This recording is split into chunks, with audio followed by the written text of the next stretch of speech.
Payariq tumanida mahalliy hujjatimiz, yillik rejamiz 2025-yil 146 milliard 437 million tashkil qildi. Rejani 105% ga ziyodi bilan bajardik. Ijtimoiy soha obyekti bo'ladimi, maktab qurishmi, bog'chami yoki tashabbusi budjetmi, har bitta o'sha qilinadigan ishlar mablag'ga borib taqaladi. Albatta, mana bu 105% bajarganimiz qariyb bu 154 milliard 700 millionni tashkil qildi. Ijobiy ishlarimiz ham ko'p bo'ldi. Buni misol uchun 30% ni o'sha tashabbusli budjetga biz yo'naltirdik. 5 ta mahallani binolarini qurib foydalanishga topshirdik. Shu yilda o'zida mebel jihozlari olib berdik. Undan tashqari mana hozir butun viloyatimiz va boshqa viloyatlar ham ko'rdi. Yangi yil Payariqda misol uchun o'zgacha o'tdi. Yangi O'zbekiston maydonini biz qurdik. 1 gektardan oshiq joyga mana shu oktyabr oxiri bilan ishlar boshlangan bo'lsa, biz 10-dekabrda foydalanishga topshirib, o'zimiz ham ko'rdik. Mana tumanimiz aholisi ham boshqa tumanlardan keldi. O'sha archamiz har yilgidan zo'r bo'ldi, har yilgidan baland. Mana viloyatda ham viloyat hokimining har yilgi nominatsiyalari bo'yicha ham Payariq tumani o'sha yuqori o'rinlarga oldi. O'sha eng yaxshi bezatilgan archa, eng yaxshi bezatilgan tuman deganda soliqdan ortgan qismidan biz Payariq tumani xalqi uchun Yangi O'zbekiston maydonini qurdik. Bitta misollardan biri bu. Yana qo'shimcha qilib aytadigan bo'lsak, mana shu mablag'lar evaziga asosan bizga Jizzax viloyatini, qo'shni viloyatimizda ikkita tumandan kirib kelishi bor. Keyin Jonboy tumanidan, bu tomonni Qo'shrabotdan, bu yuqori tomonimiz Ishtixondan kirib kelish yo'llari avvalgi yillar ancha ta'mirtalab ahvol kelgandi. Hozir shu yilda o'zida jami 126 kilometr yo'lni asfalt qilib, tekislab, misol uchun tosh ko'chalarga shag'allashtirib, hamma mana shu ishlarga ham ancha mablag' ketdi. Undan tashqari mana tuman markazida 5 ta mahallani ichimlik suvi bilan ta'minladi. Suv tarmog'ini tortish, suv inshooti qurish, u yilni boshidan boshlab mana shu mart-aprel oylarida tugatgandik buni. Hozirda mana shu 5 ta mahalla toza ichimlik suvi aholining xonadonlarigacha kirib bordi. Bu degani tuman markazimizda aholining toza ichimlik suvi bilan bog'liq muammolar qolmadi. Bundan tashqari mana bizda eng katta yana bir muammolarimizdan biri Payariq tumanida elektr energiyasi bilan bog'liq. Nayman podstansiyamiz bordi. Bu yerda 6300 lik generator o'rniga katta 16000 lik katta nimani almashtirdik biz. Buni hisobiga 14 ta mahallamiz to'liq elektr energiyasi bilan ta'minlandi. U yerdagi korxonalar yana ishlab boshladi. Undan tashqari 1400 dan ortiq temir beton ustunlari qo'yildi. 2300 kilometr sip kabellar tortildi. Hammasi o'sha aholini yashash turmush tarzi uchun, tadbirkorlikni rivojlantirish uchun bu yo'nalishlarga mablag'lar ajratilyapti.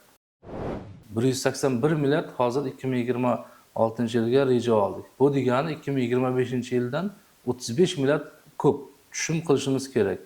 Mana shu 181 milliardni biz 26-yil kamida 200 milliardga 20-25 milliard ziyodi bilan bajarishni reja qilganmiz. Buni biz oyma-oy o'sha choraklar kesimida bo'lib, har bitta yo'nalish bo'yicha o'sha soliq bo'yicha ishlashni belgilab olganmiz. Mahalliy budjetda qo'shimcha mablag'lari hisobidan o'sha yo'naltirilgan xarajatlar asosiy qismiga to'xtalib o'tadigan bo'lsak, bu yilda misol uchun fuqarolar tashabbuslari jamg'armasiga 3.9 milliard, ijtimoiy soha obyektlariga, kuz-qish mavsumini tayyorlash, maktablarga o'sha kotellarni ta'mirlash yoki elektr bilan bog'liq masalalarga 6.3 milliard reja qilingan. 26-yil o'sha soliq siyosati eng muhim jihatlari bo'yicha ham shu soliq siyosatining izchilligi, barqarorligini ta'minlash, tadbirkorlar uchun o'sha ishonchli biznes muhitini yaratish maqsadida prezidentimiz yaqindagina Oliy Majlisga hamda O'zbekiston Respublikasi fuqarolariga qilgan murojaatida o'sha soliq stavkalarini o'zgarishsiz qoldirdi. Oshirmadi bu degani. Bu fuqarolarimizga, bu tadbirkorlik subyektlarimizga, bu xorijdan kirib keladigan investorlarimizga juda katta imkoniyat bo'ldi. Agar har bitta soliqni tahlil qilib 2% ga ko'tarsangiz uni, qancha ularga o'sha asosan tadbirkor subyektiga, ishlab chiqarish korxonalariga yilligida ancha ularga xarajati ko'payadi.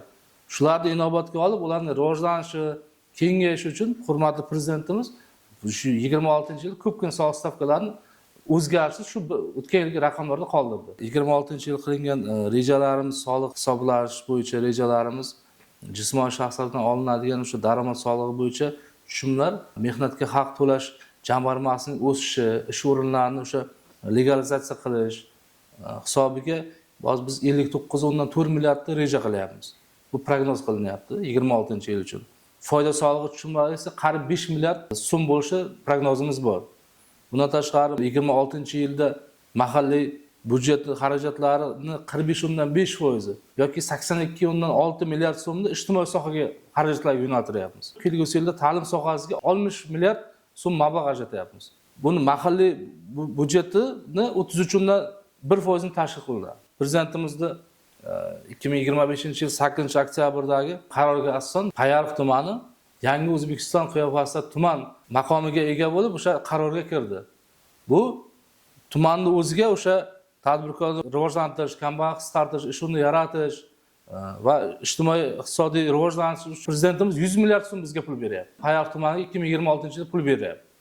Bundan tashqari o'sha qaror doirasida biz ikkita mahallamiz, Choshtepa mahallasi hamda O'zbekiston mahallamizga qo'shimcha yana 5 milliarddan u mahallani o'ziga beryapti. Bu yerda umumiy gaplardan qochish uchun biz har bitta mablag'ni, har bitta o'sha summani yo'l xarita qilib, chora-tadbir qilib chiqqanmiz. 2026-yilda mana Payariq tumanida taraqqiyot va yetakchilik maskan dasturi doirasida loyihalarni zarur infratuzilma bilan ta'minlash uchun 2026-yil budjetda tutilgan mablag' hisobidan sarflanish manzilli joylashuv holati.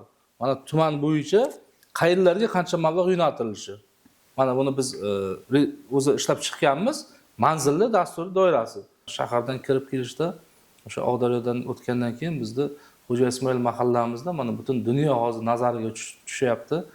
Nasib bo'lsa mart oylarida to'liq foydalanishga topshiriladi ziyoratchilar uchun.